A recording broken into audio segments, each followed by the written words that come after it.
એક વખત એમ કહેવાય છે કે રાજકોટના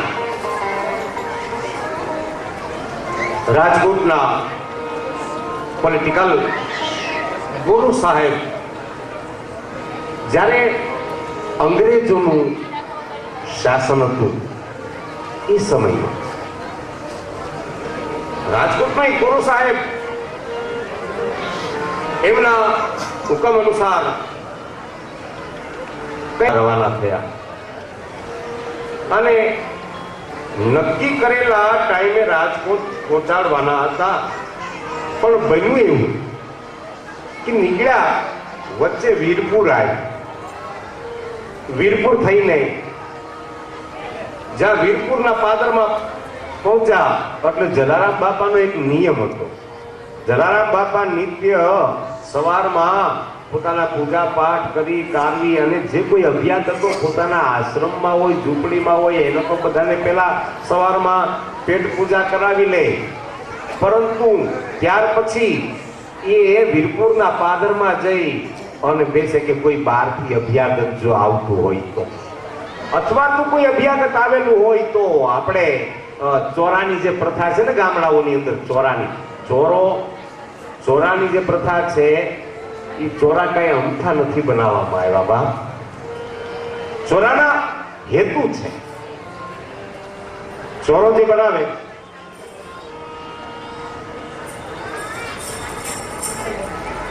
અચ્છા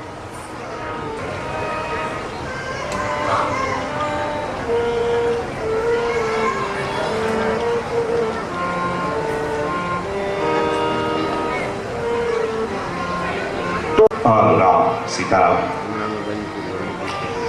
એટલે જલારામ બાપા વચ્ચે બેઠા ચોરે, એમાં આ ઘોડેસવારો ગુરા સાહેબના કાગળિયા લઈને ત્યાંથી નીકળેલા અને એ સમય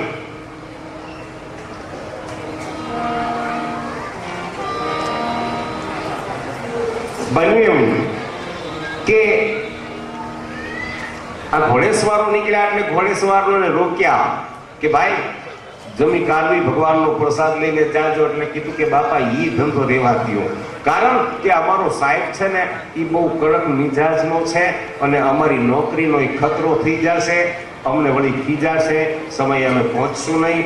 એટલે કીધું કે તમે એની કાંઈ ચિંતા નહીં કરો, મારા રામનો પ્રસાદ લ્યો, તમે જરાય ચિંતા કર્યા વગર અને રામનો પ્રસાદ લઈ અને તમારા ઘોડા થાક્યા હશે એને કંઈક પાણી પાવ, પછી પ્રસાદ લઈને પછી જજો. આમ જ્યારે કીધું ત્યારે હાલવા દીધા નહીં. અને બાપાનો પ્રેમ એવો ને, જલારામ બાપાનો પ્રેમ, એની અમી દ્રષ્ટિ પછી કાંઈ બોલી શક્યા નહીં. એટલે ઘોડેસવારો રોકાઈ ગયા એટલે બન્યું એવું કે આ લોકોને ઘોડેસવારોને પહોંચવામાં થોડું મોડું થયું. હવે થોડું મોડું થયું એમાં એનો જે ગોરો સાહેબ હતો એ ખીજાઈ ગયો કે કેમ આટલી બધી વાર લાગી. આટલી બધી વાર લાગવાનું કારણ એટલે કીધું કે ભાઈ અમે તો સમયસર પહોંચી જાત, પણ બન્યું એવું કે વચ્ચે વીરપુરમાં પેલા ભક્તરાજ છે ને જલારામ બાપા, એને અમને રોક્યા ને પરાણે પ્રસાદ લેવડાય. એટલે ગોરો સાહેબ હતો નહીં બોલ્યો કે ઓ અચ્છા જલારામ हमारे इसी काम में भी दखल करने लगा है. એમ કીધું કે આપણા ઓફિસના કામમાં દખલગીરી કરવા મળ્યા છે. કાંઈ વાંધો નહીં, બહુ જમાડવાની એને ઓલી ભાવના છે, તો હવે જોઈ લઈએ કે જમાડાય કેમ. ગોરા સાહેબના મનમાં એક ઝપાટો આવી ગયો કે હવે જોઈ લઈએ, બહુ ભગત થઈ ને બધા, તો જોઈ લઈએ કેમ જમાડાય. એટલે એને નક્કી કર્યું, ગુરા સાહેબે મનમાં વિચાર કરી અને નક્કી કર્યું કે એક દિવસ બધા સિપાહીઓને ત્યાં એક સાથે મોકલવા છે. અને એક સાથે તો ખરા, પણ 2, 5 કે 10 નહીં, 150 સિપાહીઓને ત્યાં લઈ જવા છે. એટલે એને ખબર પડે કે જમાડાય કેમ ને કેવી રીતે જમાડાય. જ્યારે હોય ત્યારે રોકે છે બધાને, પણ ખ્યાલ તો આવે ને કેમ જમાડાય. ये उसको भी पता चलेगा कि खिलाया कैसे जाता है. ગોરો સાહેબ કે उसको भी पता चले. એટલે કીધું કે હવે 25 માણસોની ટુકડી તૈયાર કરો. એને નક્કી કરી લીધું કે હવે આ 2-5 દિવસમાં જ એને ખ્યાલ આવી જવો જોઈએ. વારાઘડીએ ઓફિસના કામમાં દખલ દે છે ને કેટલા ઓફિસના કામો ને કાગળિયા બધું રોકાય ક્યારેક એટલે નહીં પોસાય. પણ હવે એને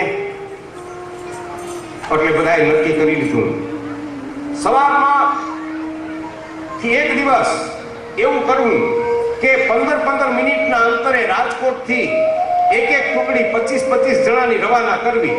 એટલે ભગતને ખબર પડે કે આ બધાને કેમ હાંચવી શકાય. ત્યારે અને એ પાછું સવારે 8 વાગ્યાથી ટુકડીઓ બધી એક પછી એક મોકલવી, રવાના કરવી અને 11 થી 12 વાગ્યા સુધીમાં વીરપુરમાં બધા જમા થઈ જવા. આવી રીતે સગવડતા એને મનમાં ફિટ કરી અને એ નક્કી કર્યા મુજબ સવારે 8 વાગ્યા એટલે ગોરા સાહેબે ટુકડી મોકલવાનું શરૂ કરી દીધું 25 જણાનું. અને દરરોજના નિયમ મુજબ બાપાનો તો રોજનો નિયમ એ તો સવારમાં જે કોઈ અભ્યાસ થતો હોય એને બધાને પ્રસાદ લેવડાવી સીધા પાદર ગામને પાદર આવી અને જે હોય એને કે હાલો બાપ હાલો પ્રસાદ લ્યો મારા રામનો, પ્રસાદ લ્યો મારા રામનો. આ બાજુથી નક્કી કર્યું 8 વાગ્યા 25 જણા 150 ભેગા જતા 25 ને રવાના કર્યા.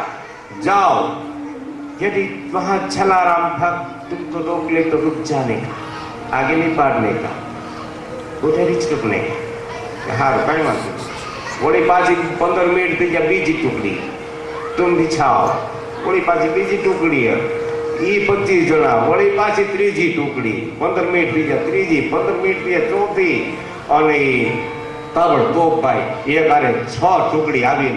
છેલ્લી જે 25 જણાની ટુકડી આવી ને એમાં તો ગોરો સાહેબ પોતે હારો હાર.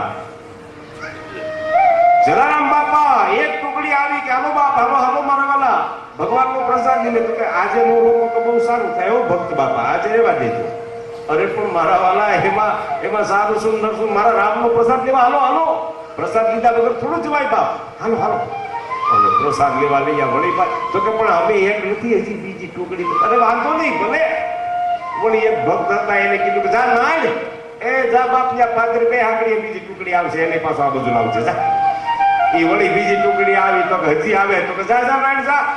વળી ત્રીજી ટુકડી 5 ટુકડી આવી, 6ઠી ટુકડી આવી. એમાં તો ગોરો સાહેબ પોતે સાથે આવ્યો. જલારામ બાપાએ કીધું આવો આવો ગોરા સાહેબ આવો આવો મારા રામના દરબારમાં મારી આ ઝૂંપડીએ પધારો મારા રામ આવો બેસો. બેસાડ્યા એટલે કીધું એ ભક્તરાજ તું ક્યાં કર રહે હો કે ક્યાં કર રહે હો. પ્રસાદ જમાડવો છે તમને બધાને. હોજરીઓ સાફ થઈ જાય બાપ રામનો રોટલો જમશો તો. तो ठीक है किंतु तुम हमारे समय को नहीं पहचाने. कितना कीमती समय होता है हमारा. हमारो समय કેટલો કિંમતી અને વાત એ આજ થી ये બધા टाइम टू टाइम જ હાલવા વાળા. એટલે हमारा कितना कीमती वक्त तुम. तो कि पण तुम्हारा तकलीफ क्या है, सबको खाना कैसे दोगे तुम एक साथ सबको हमको. अरे कि पण હમણાં જમાડી દઉં. अच्छा ગોરો પકડવા જ માંગે છે જલારામ બાપાને કે શું કરે ને કેમ જમાડે જોઈ.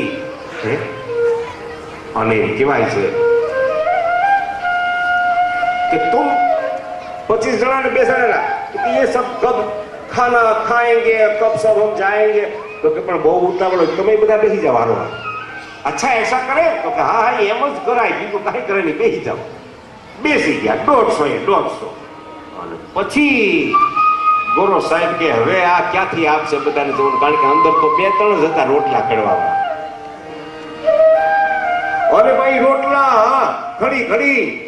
અને એમ કહેવાય કે ટોપલો પીડતો ને એ ટોપિયું લીધું અને એક જણાએ લીધું તપેલું ઓલું ડાળનું અને એક જણાએ છાસનું ટીપ લીધું અને એ બાઈ લઈ મળ્યા પીરસવા 1 2 3 4 5 6 7 8 10 15 20 25 30 40 50 60 70 આમ છતાં હો ને હવા હો ઉપર આંટો મારવા ગયા ત્યાં તો પણ એક ટોપિયું લીધી ફરીવાર બીજું ટોપિયું લેવા માંગ્યું નહીં. બાપ 150 જણાને પોતે રોટલા એમાંથી પીરસી દીધા. 150 રોટલા. गोरो साहब को जो ही रखिए किधर से आता है, अंदर से डबल निकलता है. क्या जादू है इसका अंदर, कौन सा जादू? भगत के हજી દીકરા તને જાદુની તો ખબર ક્યાં જાતો જોગી જલિયાણ આ તો જલારામ બાપો છે. અને પણ વિચાર કરે કે આવા ગરમ ગરમ રોટલા ગરમા ગરમ જ નીકળે પાછા બધા ટોપલામાંથી. જેટલા રોટલા પીરસાય ગરમ એક ઠંડો થઈ.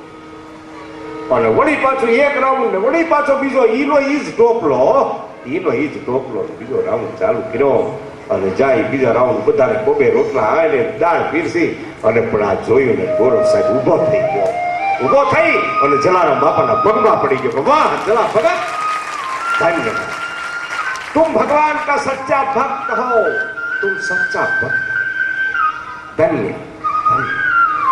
तुम सच्चा भक्त हो, तुम जल्लासो अल्लाह बिल्कुल सही है. આવું ગોરવ સાહેબ ટોકો પછાડ્યો એના પગમાં કે વારે વાત જોગી જલિયાણ ધન્ય છે તમને. તો આવા બાપાના એક પરચાઓ છે.